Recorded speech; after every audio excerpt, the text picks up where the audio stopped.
안녕하세요. 배터리 더 쓸기 임태수입니다. 오늘은 취업에 관련된 이야기를 해볼 건데요. 최근 수시 채용의 비중이 높아지면서 변화된 우리나라의 취업 문화처럼 각 나라마다 또 다양한 취업 문화가 형성되어 있을 거라고 생각하고 있습니다. 그리고 지금 각국에 나가 있는 배터리더스들을 통해서 중국, 유럽, 그리고 미국의 취업 문화에 대해서 한번 알아볼 건데요. 여러분들도 같이 확인하러 가보시죠. 안녕하세요. 북경에서 활동 중인 배터리더스 1기 김수린입니다.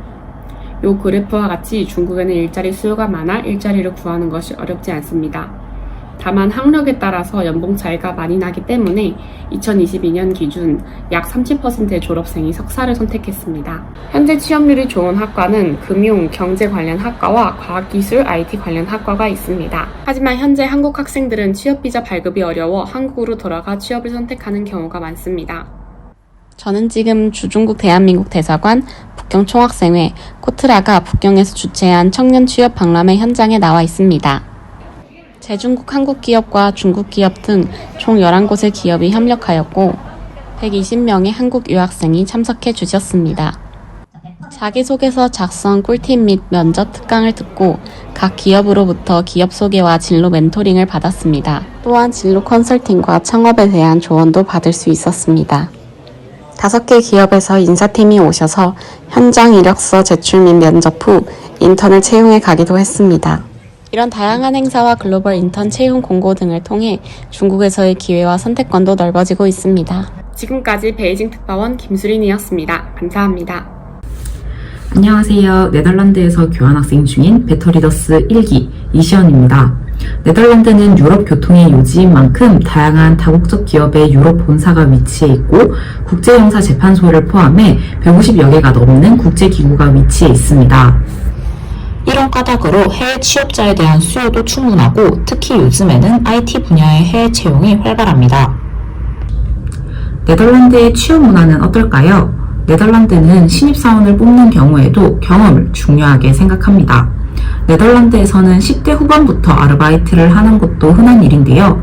대학생들은 한국의 대학생들처럼 인턴을 하거나 파트타임 등으로 일하며 경력을 쌓습니다. 네덜란드에서 취업을 준비한다면 직무와 관련된 경험을 미리 많이 쌓아두고 지원 시 이를 어필하면 좋을 것 같습니다.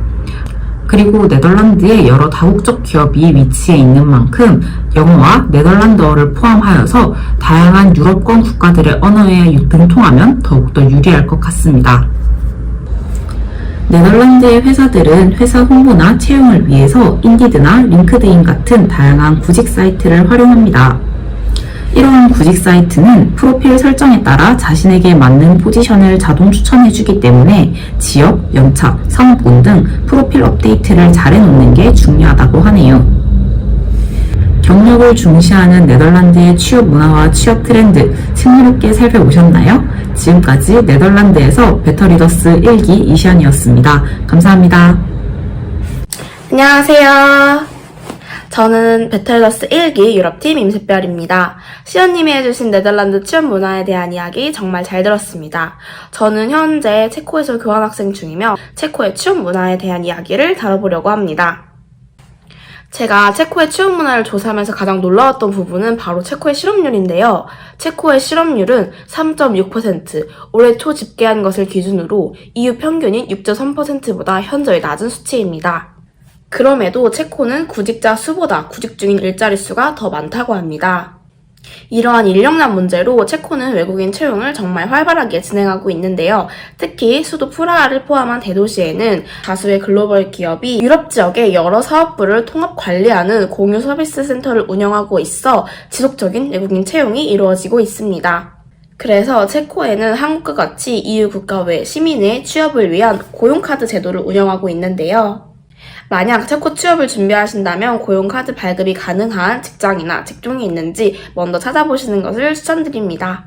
체코는 체코어를 사용하다 보니 아무래도 많은 분들이 언어에 대한 걱정을 하실 것 같습니다. 물론 체코에서는 체코어를 90% 이상 사용하지만 대부분의 다국적 IT 기업에서는 이미 업무를 영어로 진행하고 있어 체코어보다는 영어 구사 능력이 더 중요할 것으로 보입니다.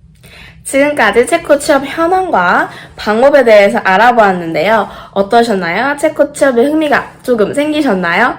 지금까지 배터리포터 임세별이었습니다. 감사합니다.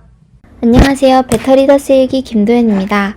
저는 현재 미국 보스턴에서 유학생활을 하고 있는데요. 요즘 보스턴의 대학들은 커리어 페어 준비로 분주합니다. 커리어 페어란 학교 내에서 진행되는 취업 박람회인데요. 여러 기업의 채용 담당자들이 대학교를 방문해 본인들의 회사를 소개하고 새로운 인재를 찾기 위해 학생들과 이야기를 나누는 이벤트입니다. 요즘 MZ세대한테 가장 인기 있는 직무로는 연구개발, 마케팅 등이 있습니다. 미국 취업을 고려하고 있는 학생이라면 커리어 페어를 놓치지 말아야겠네요. 하지만 미국 대학을 다니고 있지 않더라도 기회는 항상 있습니다. 지금부터 미국의 취업 문화와 취업 꿀팁을 알려드릴게요. 미국 취업에는 신분과 영어 실력에 대한 고려가 필수입니다. 만약 미국 시민권자가 아니시라면 미국 취업의 첫 단계는 비자 공부입니다. 미국의 취업 비자는 발급받기 까다로워 잘 준비하셔야 하는데요. 최소 4년제 학사 학위를 갖고 있어야 하며 지원하시는 직무와 전공이 관련되어 있어야 합니다. 대체적으로 미국의 회사는 1차 서류 통과가 되어야 인터뷰의 기회가 생깁니다. 레주메를 작성하시면 HR에서 스크리닝 후 폰 인터뷰를 진행하고 회사에서 원하는 인지상일 경우 온사이트 인터뷰를 요청합니다. 레주메는 기본적인 틀은 자기소개서와 같으나 성장 과정과 경험들을 풀어나가는 느낌보다는 한 장의 경력을 강조하는 것이 대세입니다. 신입사원이더라도 경력이 굉장히 중요하고 경력만큼이나 인맥도 중시되고 있습니다. 미국 기업들은 직원 추천 채용이 활성화되어 있어 공개 채용보다는 내부 직원의 추천을 통한 지원이 합격 가능성이 높습니다. 하지만 기업 내에 알고 있는 사람이 없어도 괜찮습니다. 미럽과 링크드인 등을 통해 가고 싶은 기업에 재직 중인 사람들을 찾아 소통을 해보세요. 더 얘기해보고 싶은 사람들한테는 만남을 따로 요청해도 좋습니다. 그 외에 미국 취업에 도움되는 사이트는 Glassdoor, Indeed, Career Builder 등이 있습니다. 지금까지 미국 취업 문화를 소개해드렸습니다. 감사합니다. 네, 지금까지 중국, 유럽, 미국에서의 취업 문화를 알아봤는데요. 다들 잘 확인하셨나요? 네, 이렇게 국내로만 국한되지 않은 여러 나라에서의 취업 문화를 확인할 수 있어서 굉장히 좋았던 것 같습니다. 여러분들도 여러 기회들을 통해서 본인이 원하는 직장 꼭 얻으셨으면 좋겠습니다. 네, 지금까지 배터리더스 1기 임태수였습니다. 감사합니다.